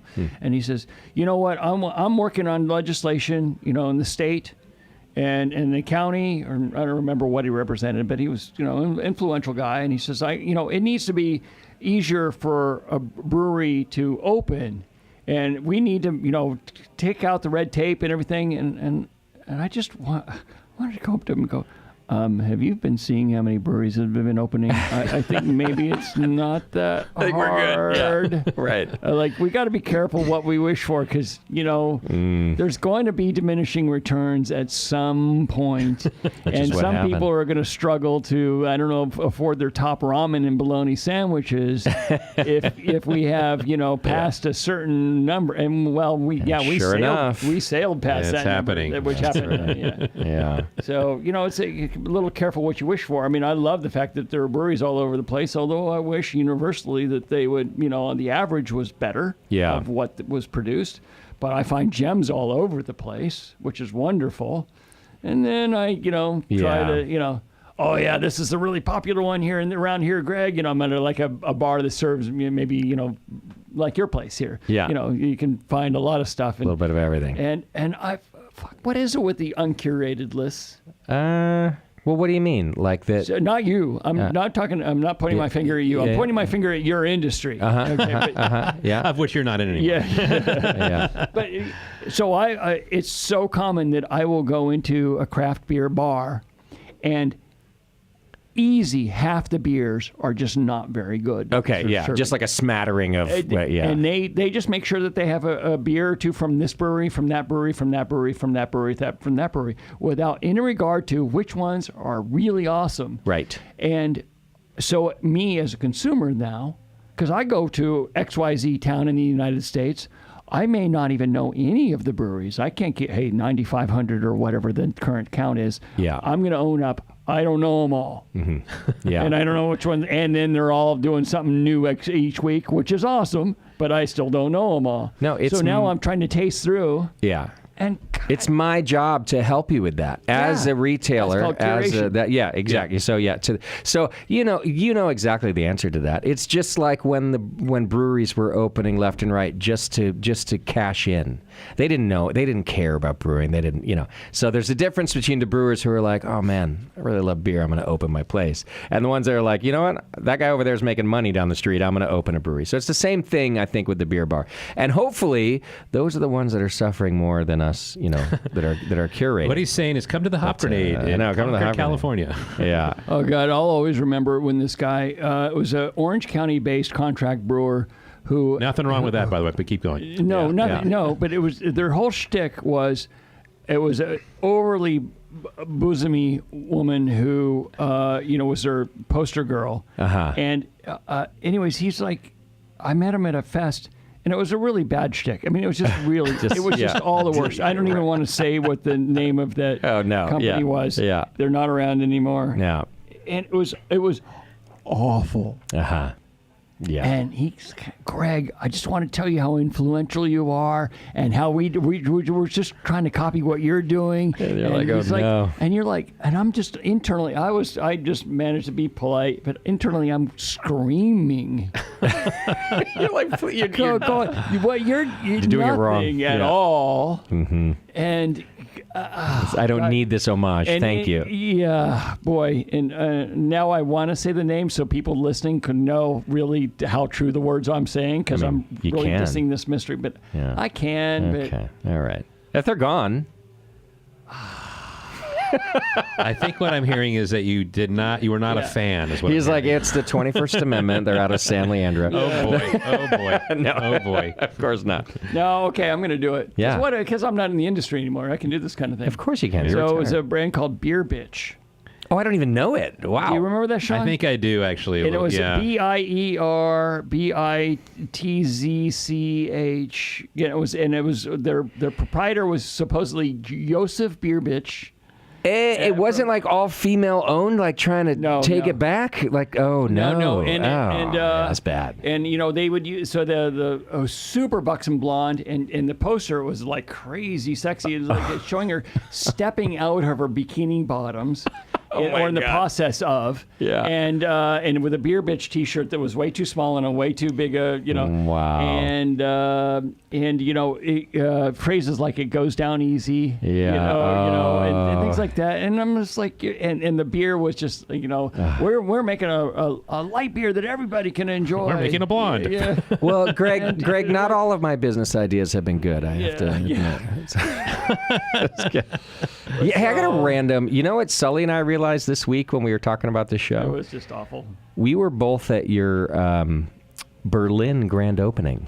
Like randomly. We didn't even plan it that way. Yeah. And we were both at your Berlin grand opening. We saw you there, too. You were running around like a madman. But anyway, just a random thought that Sully and I realized this week. He's telling me the story about Berlin, and I'm like, hey, Sully, I was there. No, I remember I took my dad out to he turned 80, so it was like, we had this big birthday party for him in Southern California, and I said we're going to fly out to Berlin and go to Germany. We lived in Germany as kids. He could never go to Berlin when we lived out there because of what was going on with East Berlin and West Berlin. And then I heard about the opening, and I think I connected with Mitch, and then I remember running into you there, Greg. And you were so happy. It was like you ran up to me, you gave me a big hug, like you liked me. Like I've tonight. always liked you. Right. That's a true story. And you know, and it was an amazing time. My dad was. I mean, it was just a great experience. I mean, yeah, it went where it went, but I mean, honestly, it was amazing. It was wonderful. That might have been one of the best days of my entire life. Are you serious? Yeah. I see. I'm glad to hear you say it because, as Sully's saying, I have a really good memory of it, and I worry that it's not a good memory for you. Because It's complicated. Yeah, it was okay. definitely complicated. But I just remember. But you should be proud of that. Like it's. I'm glad that you have at least that you have a memory of that day being a. Because I didn't day. know a lot of people there, and then all of a sudden, Greg comes up to me, like grin to grin, like ear to ear grin, and just gives me a big hug. I introduced him to my dad, and my dad's like, "Oh my!" It's just I don't know. We had a blast. Yeah. We had people from all over the world. Yes. You know, and it was a very special day, and it was so full of hope and promise. Well, Yes, you know, it really that's was. what happens It really when you was. start something like that. You know, as people who've been in this industry for a while. I mean, you know, these And it things was happen. so much to get there, and there was also just the relief of like, oh my God, we're finally open. Yeah. you know, after this turmoil Sure. and slog. Is your overall memory of your time in craft beer full of positive memories, or do you kind of stick to these moments in your head where you feel like you slipped up or didn't say the right thing or? Not the latter. I know I can easily tick off to you. You know, I got to take off my shoes and socks to tick off all the ways I've screwed up and done wrong and and I'm sure that there's listeners that would be more than happy to add to that list. Oh no! Yeah. And I will not say that you are wrong. Yeah, okay. I will absolutely. But I do believe that you got to go out there and you got to give it and you got to try and they all the pundits, or not the pundits, but the people trying to inspire you in business is like, you got to go out there and fail and things like. You maybe don't fail always as big as I did sometimes. Fail a little smaller. But I agree with that. You got to go and you got to push and you got to do the things. Each one of these things I did, we did because of pretty much collective effort with everybody at Stone. Always. I believed in and I wanted to do and I really tried and not all of them worked out and Sure. Berlin, too big, too bold, too soon, no question about it. But I'm still very proud of what we did there. Yeah. And I keep in contact with periodically through social media and occasional texts and stuff with some of the people that work there, and they are. I mean, I get a lump in my throat because they're like, it meant so much, and you've changed the culture this way and that way, and I see all the signs today, and it was, I don't regret a thing, and I'm like, oh my God, okay, this is too much, I can't. Well, Yeah. that it just that's what I and then taking away from it. Yeah. But primarily, I am not a rearview mirror guy. I never have been. That's a good way to be. I completely agree. I'm a front windshield guy. Good for you. Yeah. See, I can be a little rear view mirror, and I wanted to ask you because, okay, my missteps too, and like yours are pretty public. Mine are all recorded on a podcast that's available on iTunes right now, and I definitely can spend some time thinking back, like, all right, I feel like I've contributed to this industry, but God, did I say some dumb shit? And so, anyway, I just wanted to ask. Shit. But I said shit. You said shit, and you showed up, and you were here, and you're doing it, and you're still here, and you're still doing it. And that's what I believe about your answer, that you do have to go for it. You have to go for it. I just think you just can't have the shoulda, woulda, coulda attitude. Yeah. Because if you do that, you're going to be like a prisoner of the past. Sure. You have to. I completely agree with you, Greg. You got to keep looking forward. I rarely look in the rearview mirror either. Good for there's you. a couple of times in my life I said, well, I probably should have done that. But I mean, you can't do that. Otherwise, you have to keep pushing forward. Yeah. No matter what. I never got into beer to make money. Okay. Yeah. I don't think I did either, actually. Yeah. No. It just happened. I mean, we just fell over and just got this happened and this happened. Just like, your destiny was different than mine in some ways. But I mean, it's just you did it because you loved it, and we were passionate about beer, and then you just fell into these situations, and it kept growing and growing, and you went along for the ride. Yeah. And that's what happened. Yeah. Did you get out at the right time, Greg? Do you feel like, No. oh, phew? No, 6 years earlier would have been the quote unquote right time. Yeah. But I don't care about that. Yeah. Yeah. Right. Yeah. So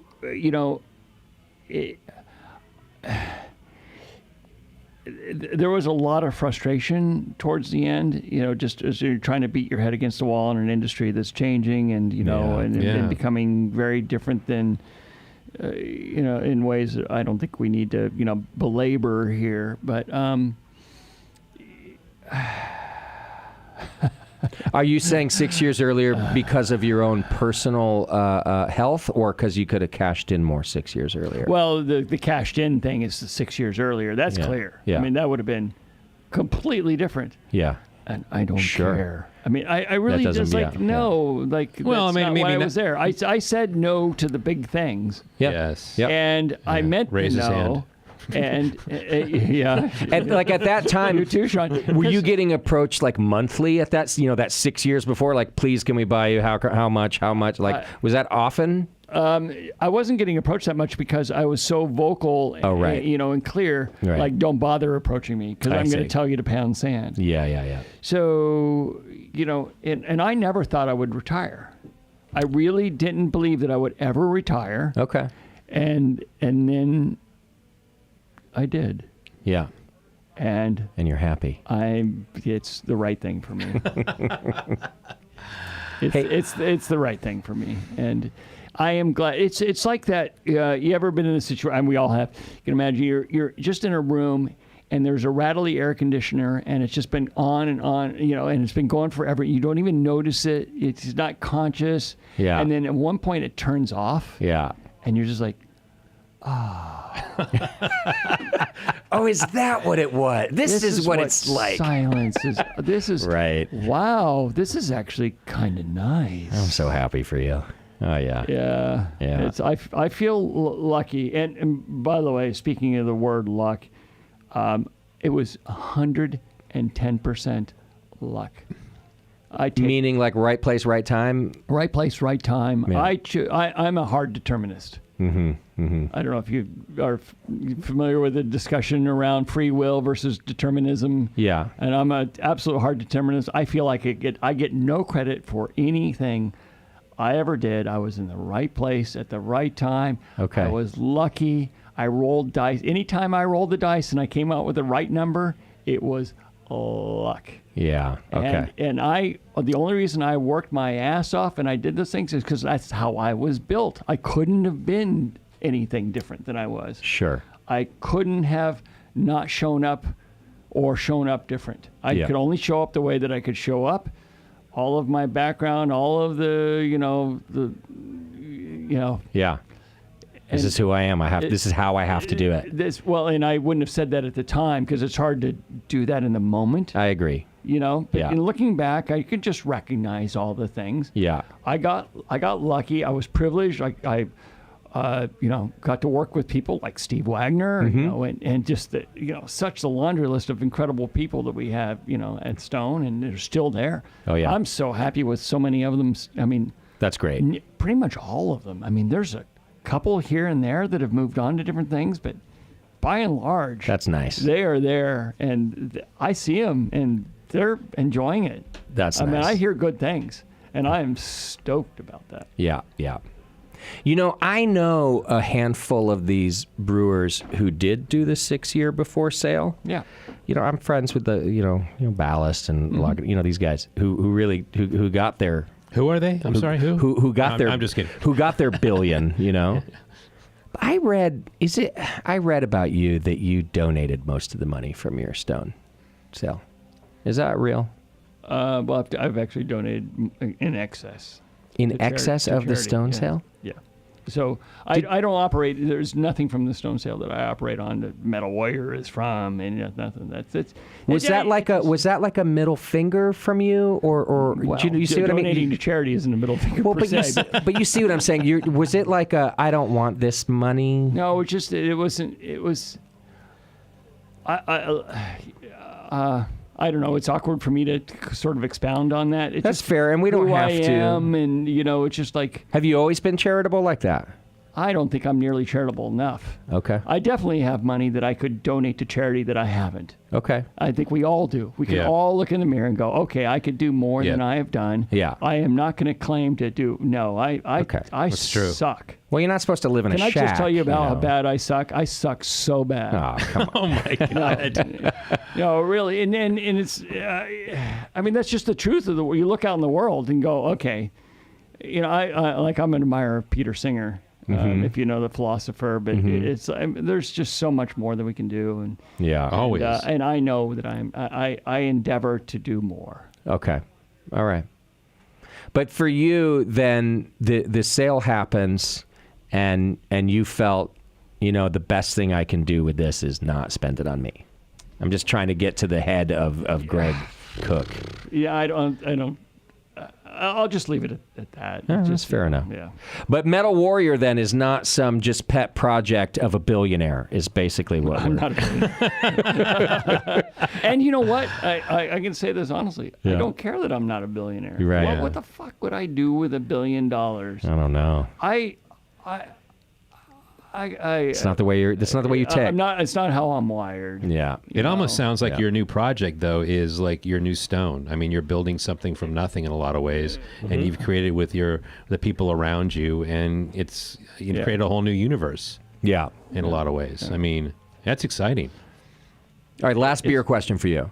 Oh, sure. Is there another fermentation project in Greg Koch's future? Do you think? Actually, one more question, follow up, sir. Okay. Are you homebrewing wherever you're living now? There we go. Yeah. I'm going to reveal something that some people listening are going to go, aha! I knew it. I think I know you're about to say. I love it.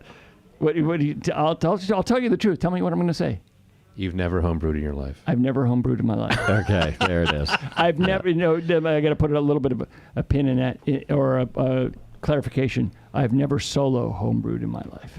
That's what Steve and I did lots of homebrews together. Okay. Yeah. And he would always lead, tell me what to do. I was always the lackey. And I've never claimed anything else in my Clean entire... the mash tun. Keep going. I cleaned and then cleaned the bottles. I did the sanitation. I did all the kind of... Steve was the brewer. Steve was a brewer. Yeah. 100%. Yeah. And I've never solo brewed. And I don't think I could, although I've gleaned enough information over the years that probably if I had a Sure. YouTube video or something, I probably could. Listen to the Brewing but Network. I'm not going to. I don't need to prove myself wrong on that. I'm just going to say I could. And Yeah. probably could. Yeah. Fair enough. Look, brewing is not for people with my personality. I am short attention span. Yeah. You and me both. Man. I would just throw everything in and go, why is that wrong? How come this Can it doesn't just work taste out? right? Yeah, Seemed like it exactly. should have worked. And Steve is very, methodical and careful and thoughtful, and Yeah. And we were fantastic business partners. That's Absolutely. what you want. You want like a person like you, and you want a person like him in business. Exactly those type of, that's what you bring together, and that's how you're successful. You've got Nico. I have my Nico. I have my, well, I don't know what I am then. Yeah. I try not to think about it too hard, Yeah, Sean. yeah. Right. I'll tell you about it Monday at 3:00 with my therapist. But what about? Do you think you'll? Obviously you're saying you're not a brewer, but do you still have a passion for the fermentables that you might hell invest in another, or might there be a Greg Koch backed fermentation project in the future? Not as far as you know. Yeah. Okay. Fair enough. I heard yes. Is what I heard. I never get the scoop on this show, Sully. Never. That's okay. Let's get him another bottle of Belgian beer. Let's see what he says. Yeah. I did get the album pre-release for Metal Warrior. You can go to metalwarrior.com. I mean, look at and, this. It's amazing. Look at this packaging. Yeah. Do you want to do it? Do you want to open it on the camera? Yeah, sure. Here, I can even isolate your camera for you. Let's let people see it. So, Metal Warrior, the double album, Greg Koch's new project. Good Lord, it's And, really in here. Yeah. So, is there a tour? Is there a? No, it would be quite a bit to launch a tour. So basically, what we have to do is release the album first. We're releasing the graphic novels. Yeah. And they'll be hitting stores this winter, the first graphic novels, and then the album was going to come out officially in early March. Early March. Okay. And look, you hope that you can get some wind in the sails. You can hope you can get the steam, some coal in the steam engine, and move this forward. That's the Obi strip. that gray, the thing that comes off. I saved mine, even though I opened. Yeah, I no, opened. You that's should always collectible. save the Obi strip. Yeah, I saved it. Yeah. I'm keeping And it. there's Selling it on it's eBay written in later. Volusian on there. Yeah. Oh, right. You've got a language. Nice. Oh my gosh. I know. I'm I mean, telling look you. at this. I mean, first of all, it's got to weigh about what, 15 pounds? It's It's I mean, heavy. it's well, super heavy. I carried 10 of them up here, and I sold 2, and I gave 1 to you. So I'm not going to go back with 7. So that's the current demand curve. I mean, you open it up. I call it a good start. Yeah, it is a good start. I mean, Yeah, And then- you got and then- trifold. yeah, You yeah. got The a people booklet that inside. bought them, they were very excited. So that's great. You can see all this on YouTube. Podcast listeners, just go to I'm like Carol youtube.com/brewing Merrill right now, network. if, I think it's on anybody who's- Facebook too. Isn't it? Okay. But, I mean, it's wild. Show the back flap because if you flip over that one side, there's the universe Oh, there it is, actually okay. that Greg created. And so when it sounds like we're joking. That's more Ben. Ben Fellows. He put that together. Yeah, Okay. Yeah. Ben Fellows, the artist who's at work, and it's just good stuff. I mean, and the booklet inside here. I mean, this Yeah. It's like real album stuff. 36 pages, lyrics, my God. I mean, it's, details on the band members. Nice. I mean, honestly, this is a project. I mean, Oh, you've yeah. created a It's- complete universe. It's been quite a bit to put that together. A guy who we both know who used to work with you, he's a regular of mine. He came in here the other day, and I showed him this project. I showed him why you're here, and he said, I guarantee you Oh my that God. Greg turns that into as big as Stone or something else, because that's what Greg does. Look at this. That's how he felt about you. He felt that you the graphic album, the picture album, isn't that cool? Oh, I mean, Turn around. Actually, the other side, the intergalactic mosh pit. That's kind of that graphic. Is, Who doesn't? I want a Incredible. tattoo of an intergalactic mosh pit. I think nobody's done a back piece yet. So My girlfriend's a tattoo artist, so we can Okay. do this. Okay. There's some detail in there. I know there is. Yeah. You might feel it. Yeah, I'm definitely going to feel that color going in. All right, go to metalwarrior.com and check it out. The album will be dropping soon. You can also find it on everywhere you stream. I have it on iTunes. I know it's on Spotify. If you go to metalwarrior.com and you click on music, there's links to everywhere it streams too. And I think there's 4 songs from the album that you can check out right now. I'm going to play you one for us to get out of the show too. Which one are you thinking about? 'Cause Well- I may have an opinion on this. Go for it. What do you want? Greg, opinion? What are you thinking? Well, I think so. This is one where I've decided that Skyden, the character I voice, Yeah. he needed to rap in this. Oh, yeah. So he starts Oh. off rapping, "I'm Skyden," you know. So it's called "The Crushed Souls of Our Enemies." It's the title track. This is an unreleased track, and we'll play just a there it little is. bit of the front of it. Well, you want to just play because I was going to do a whole song for us to end the show, but I can play. No, I can play a piece of this right now. Perfect. Play Let's a do piece of that. this, and you can Okay. hear me rapping. Let's do it. Greg Koch rapping. No, this is would- Skyden. Sorry, Skyden. Come on. Just channeling through me.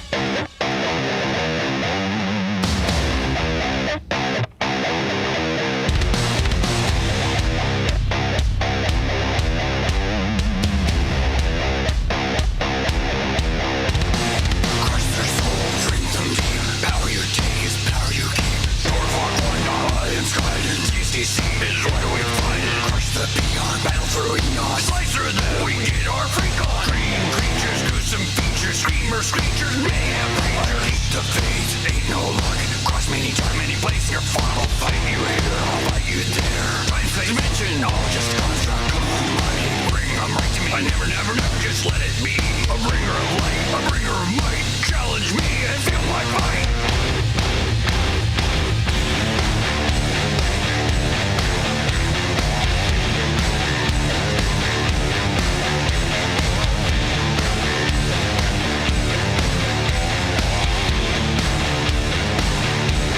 I'll vocalize along. I would not be able to remember. all that. I'll vocalize along right here. Let's see. I like this part. Coming right up.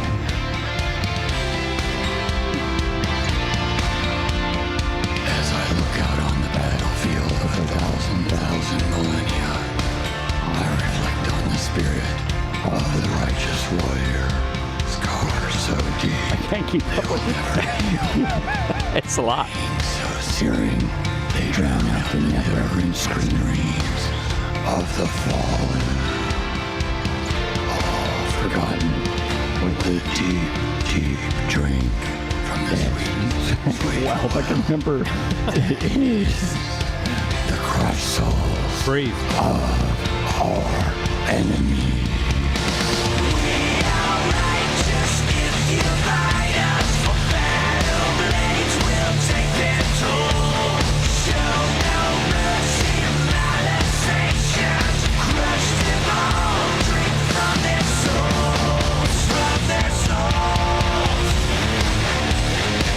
I really like it, man. Why don't you now ask me again if I'm going to be performing this song? All I heard was yes. Yeah. You just got to gear up for it. That's all. It's funny. I've always, my entire life, I've been horrible at singing along to songs. Turns out I'm horrible at singing along to my own songs. Your own that I songs. wrote. You wrote the lyrics. Yeah. Oh man. I wrote all the vocal parts. I performed it. And then I'm like, oh wait, where does this come in again? I was like, Still can't. I suck so bad in so many ways, and yet I'm able to come out with something that I'm actually pretty proud of. Yeah. So how does that work out? I'm not sure, but that's what happened. How did So- you record this? Were you just in a little studio with a microphone, and you just kind of did it? I mean, what was it like? Yeah, it might have been a couple of takes here and there. Okay. Well, you know, that rap part we had to do in small pieces because again, it takes so much air. Yeah. Mm-hmm. Yeah.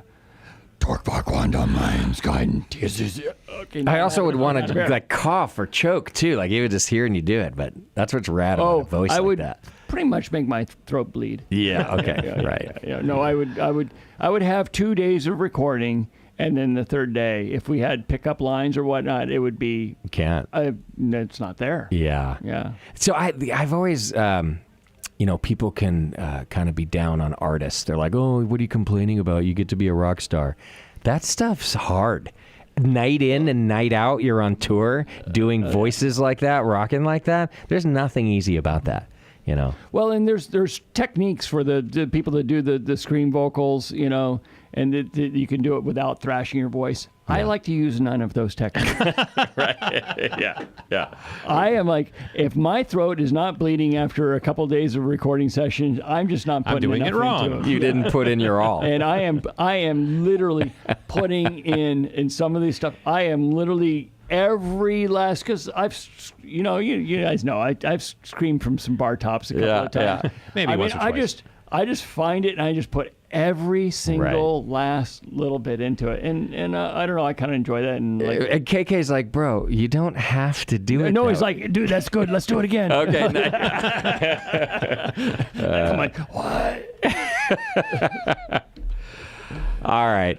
Greg, thank you so much for coming up and doing this with us, man. Oh man, it's great. appreciate great it. to see you. Yeah, this is Sully, awesome, Greg. It's good to fun. See you, Justin. Sully, thanks for coming out and doing the show. I mean, honestly, You know. this is up there. This is this is a good show. And if any of you guys see me out there in the world, say hi. And if you got something you want to say to me, you can say it. Good, bad, or indifferent. You can say it. Yeah. Come on up. I'll talk to you. No problem. You know, I can vouch for that. I asked Greg before the show, I said, hey, man, and I do this for everybody because I'm not like a hard-hitting journalist here, but I always go like, is there anything off limits? You get a guy like Greg in here. Greg, he didn't even let me finish the sentence. I was like, hey, is there anything? He's like, nope. Whatever you want to talk about, man. And I was like, well, I want to talk about music mostly. But if something comes up, do I have to worry about it? And Greg said, absolutely not, man. Just if you have a question, you can ask me. Look, I've said things, and I've done things, and I can own them. Yeah. I can own them. And I don't always agree with everything that I said. Mostly I do. Sure. Yeah. And, even the strongest stances I ever took, I 100% agree with it. Didn't turn out that way, Yeah, but it was, I meant every word I said, of course. Yeah. So So you're you're like- like, can't I don't predict the doubt you. future. You're approachable now. It sounds like you kind of like, I don't know, you're in a different space in your But life. nobody cares probably. now. So, actually, I really, honestly, that you guys are even going to have me. I was thrilled. Like somebody wants to talk to me. Oh, no. Yeah. No, seriously, I don't think people care. I really don't, and I actually find that perfectly acceptable. It's okay. Yeah. But why would they care? I did this thing for a while. I'm not doing it anymore. And there's a shit ton of other people out there doing cool stuff. Yeah. So why do they care about me? I mean, I'll give you that. There's still a lingering curiosity about folks like you, though. You know what I mean, Greg? Like your legacy will live, and I think that's cool, and I think you should think that's cool too. And there's still always there's a curiosity. You know what I mean? People just want to know. But I do agree with Sully now that you're, and you always were. Now that people can know how approachable you are, just go have a beer with the guy. Yeah, actually, because it's funny. Before the show, I was like, "You told him I was going to be on the show, right?" Yes. Because I don't know. I mean, I've interacted with Greg. We've had conversations, and I was like, "He's cool with it, right? He's cool." And I asked you, I said, "Is there anything off limits we can't talk about?" And you told me that exact story. Yeah. And it was like, no. Well, yeah, Justin, when you told me that Sully was coming, I'm like, oh, that's awesome. I haven't seen that guy forever. Oh, exactly. Here's a little secret. So Sully wanted me to tell you earlier in the day. Sully, I never told Greg until he got here. And Greg's immediate reaction was like, "No, I'm so happy to see Sully." Well, that's great. I didn't know. So, Yeah, I never told him. I love this awkwardness right now. All right. Hey, I'm gonna have to go back to like the lovey-dovey stuff. I already did that. Yeah, Just yeah. replay that. Wait, could you take say the it again? clip and You play- love us both? Is that what you said earlier? No, I don't remember saying that. it wasn't. Yeah. That doesn't sound like me at all. I'm just gonna take out those clips and play them over and over on every show. Yeah, but can you do it? But it's not going to be the growly guy voice, you know. Oh yeah, and I'll put it to some metal. Oh, here we go. Yeah, there'll be like a metal bed. Sean, I love you. Okay, now you're getting weird. But okay, that's okay. I love it. Sean, come over here. Greg, what are you saying? Here, I wonder if the. I wonder if your, Enjoy by again. I wonder if your voice is going to work over the music bed I'm going to play to get us out. Let me do this real quick. Hey, thanks to our sponsors, More Beer and Beersmith. Go to beersmith.com. Get your free brewing software trial. You can get the online version. Plus, they're just awesome. And thanks to Greg for being here. We've got more shows coming up for you.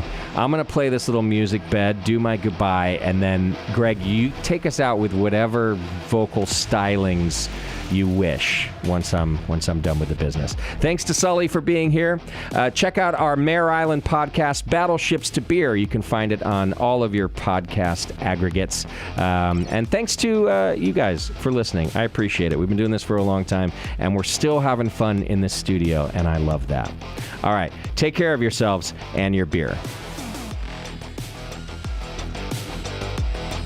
I feel like I'm kind of under pressure right now. Like, what do you want me to say? I need to give you words. Just, no, I do your own lyrics. I don't care, unless you can't do it to other music.